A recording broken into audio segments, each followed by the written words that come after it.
What's going on, everybody? My name is Legato, and look, I'm broke as hell. Now, what does my financial situation have to do with today's topic?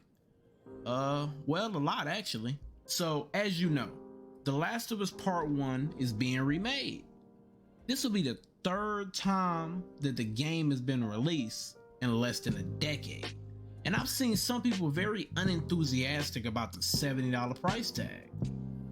We got a gentleman here by the name of Paris, and I believe he's some sort of influencer for the Xbox brand, and he had this to say about the price and The Last of Us Part 1. Oh, by the way, one last thing, and it's just super quick. Yeah. I haven't even read the comments, but I guarantee you I'm getting ethered on Twitter for what I said last night about The Last of Us 2, or The Last of Us Remake. Guarantee. What was it, the $70 one? I'm not down with that. No. Oh, I'm not down with that. And it was funny because Alana had even replied, and I got her point of why they would remake it. Yeah, the issue isn't them remaking the game. The issue for me is them charging $70 for it. I don't agree with that. I don't show me why I should spend $70 for a game that I've already played 2 iterations of in the past 9 years. That's all I'm saying. It hasn't even been a decade, and you've now remade the game twice. And I get they're doing it because the TV show's about to come out. But why are you charging me $70 for it? Show me why.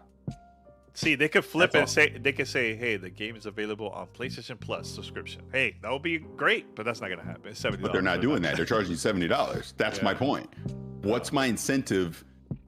And again, I understand that, there's a lot of work that goes into this with studios, the devs. This has nothing to do with the people that have worked hard to make this remake of the game. My issue is the decision to remake the game in the first place and then say, well, we're going to charge you $70 for that.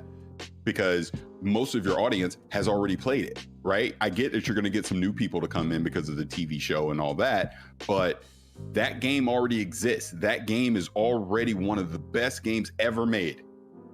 Okay, so I think we pretty much get the gist of what he's saying. I watched the whole video throughout, and it's pretty much what he just said in the first minute and 30 of this video isn't too far off from what he says in the rest of the video.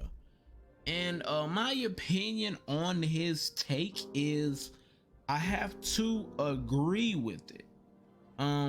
I don't think Sony or Naughty Dog, or let's just say Sony in this case, should be charging $70 for a game that has already been released in some form or fashion twice in 9 years. You know what I mean? It's not like this is a game that came out in 99, then they remade it in 09, and now they remastered in 09, and then now they remaking it in 2022.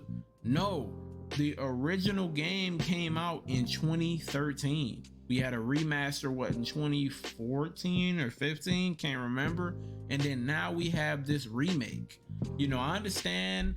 I have seen the clips of it looking very polished, it's very up to date, it's very PS5-y.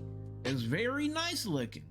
But we played this game, this story, twice already.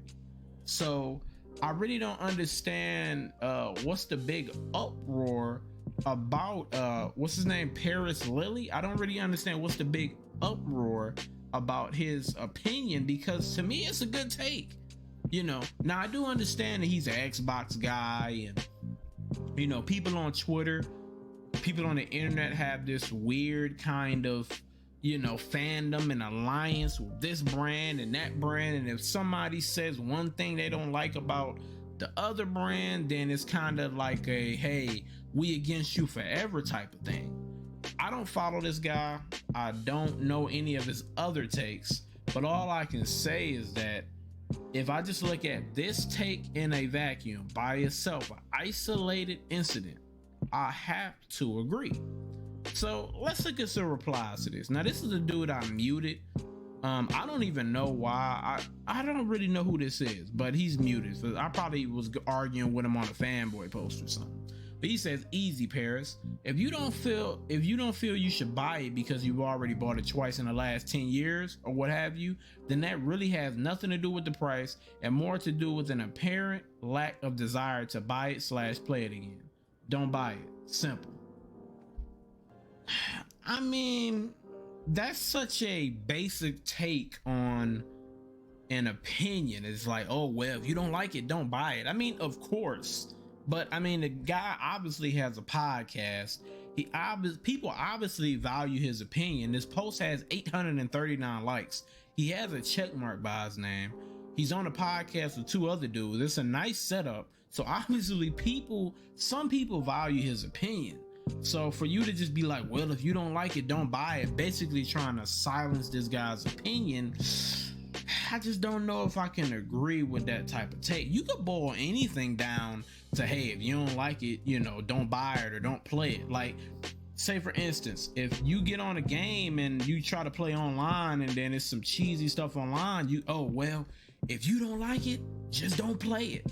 No, I'm trying to voice my frustrations and get my take out there. You know what I mean? So what's kind of the point of saying, well, you blah, blah, blah, then don't buy it, don't play it, wait for a price drop? Yes, of course, we know that.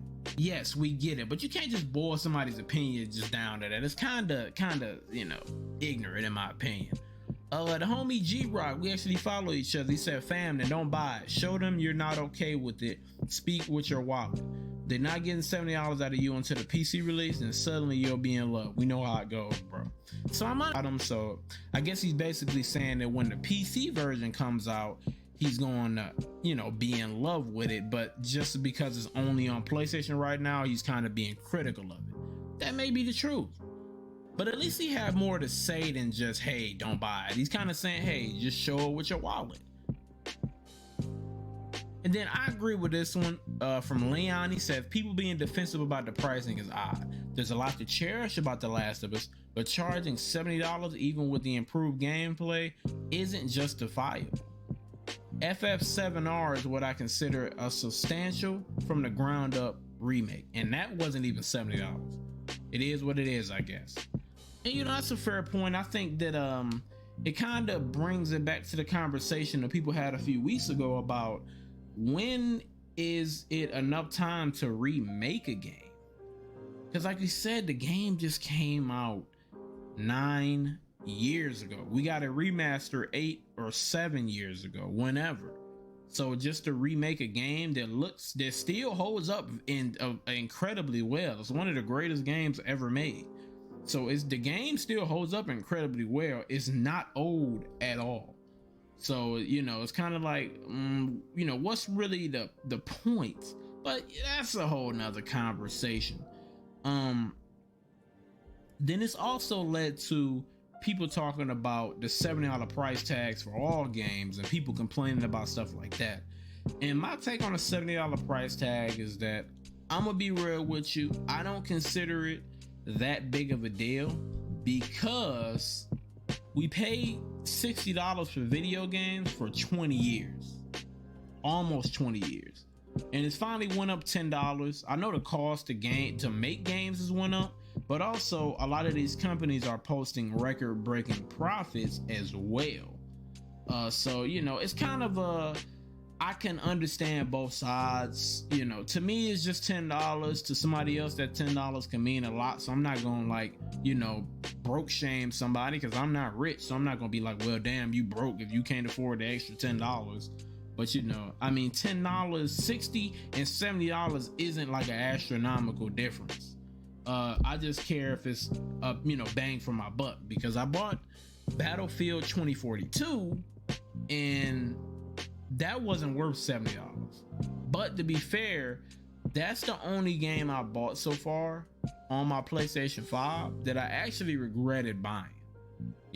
So all the other games I paid $70 for, I really don't regret paying $70 for them. I've been having a blast with them. Oh, it was Guardians of the Galaxy, but I think that was $60. I bought that and then a week later the shit went on sale. So you know how that be. The worst is when you buy a game and then that shit go on PS Plus like the next day. You be like, God damn it, But anyway, whatever. But yeah, I don't know, man. The Last of Us Part 1. Am I going to buy it? I did say I was going to buy it earlier on Twitter. I think earlier this week. But as I think about it a little more, I'm like, I'm gonna get it. I might even pay $70 for it, but I don't think it's something I'm just gonna rush to play. Like, I'm not gonna, like perish if I don't buy it, day one. But hey, I guess at the end of the day, I guess it'd be like, well, shit, if I don't want to buy it, don't buy it. You can just reduce everybody's opinion down to, just, hey, don't buy it or buy it.